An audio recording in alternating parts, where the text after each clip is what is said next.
আমরা প্রায় 50টা দেশ থেকে 550-র উপরে বিদেশি গেস্টদের রেজিস্ট্রেশন পেয়েছি।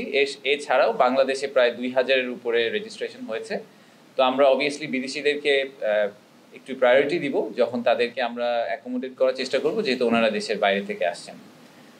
বেশ কিছু স্পেশাল গেস্ট আসছেন আমাদের, যারা অনেক বড় বড় অর্গানাইজেশনের সিইও বা প্রেসিডেন্ট পদে আছেন।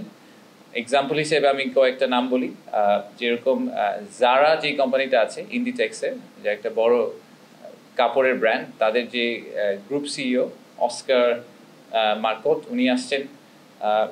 সুলতান আহমেদ বিন সুলাইমান উনি হচ্ছেন ডিপি ওয়ার্ল্ড বলে যেই পোর্টটি আছে দুবাইতে, জেবুলারি পোর্ট, অনেকে হয়তো আপনারা শুনেছেন, ওটার ওয়ার্ল্ডের লার্জেস্ট পোর্ট, এবং দুবাই ইকোনমির প্রায় একটা বড় অংশ, almost a quarter of that economy is actually run through ওই পোর্টের থ্রুতে। তো ডিপি ওয়ার্ল্ডের যে চেয়ারম্যান উনি আসছেন আমাদের একজন স্পেশাল গেস্ট হিসাবে।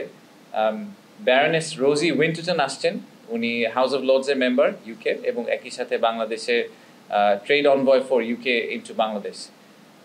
এছাড়াও আসছেন স্যামসাং সিএনটির যে ভাইস প্রেসিডেন্ট, ভদ্রলোকের নাম হচ্ছে কিয়ং সু লি। সো স্যামসাংয়ের এটাই আমাদের actually one of the senior most visits Samsung থেকে, যেহেতু ওনারা অনেক বড় একটা কংগ্লোমারেট, আপনারা অনেকেই শুনেছেন যে ওনারা ভিয়েতনামে বড় একটা ইনভেস্টমেন্ট করেছেন অনেক আগে। তো আমরা চেষ্টা করছি যে আমাদের দেশেও যাতে আমরা এরকম কিছু করতে পারি। জিওডানো নামে একটা কাপড়ের ব্র্যান্ড আছে, ওটার সিইও আসছেন। এছাড়া এরকম অনেকগুলো নাম আছে, আমি আর সবগুলো ডিটেলে গেলাম না।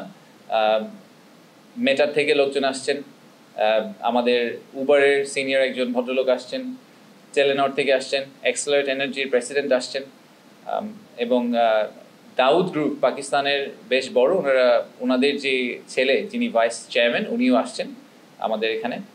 আর বেশ কিছু বড় বড় ভেঞ্চার ক্যাপিটালও আসছেন, কারণ আমরা আসলে এবার এই ফুল সামিটটাকে একদম স্টার্ট আপ থেকে শুরু করে বড় বড় ইন্ডাস্ট্রি পর্যন্ত পুরোটাকে কভার করার চেষ্টা করেছি। সো ভেঞ্চার ক্যাপিটালের মধ্যে বি ক্যাপিটাল, তারপরে গোবি, কনজাংশন, মারুবেনি, এরকম বড় বড় অনেকগুলা ভেঞ্চার ক্যাপিটালিস্ট ফার্মও আসছেন। তো আমি একটু যদি শিডিউলটায় যাই যে আমরা আসলে ওই দিনগুলোতে কি করব। প্রথমে 7 তারিখের কথাটা বলি। 7 তারিখে আমরা বড় যারা ইনভেস্টর, যারা ম্যানুফ্যাকচারিং বা এই ধরনের জিনিস নিয়ে চিন্তা করছেন, তাদের জন্য আমরা চট্টগ্রামে একটা ভিজিটের আয়োজন করেছি। তো এখান থেকে ওনাদেরকে প্লেনে করে চট্টগ্রাম নিয়ে যাওয়া হবে, তারপরে ওনারা কোরিয়ান ইপিজেড ভিজিট করবেন, এবং তারপরে মিরেশ্বরাই যে ন্যাশনাল আমাদের ইকোনমিক জোন আছে সেটা ওনারা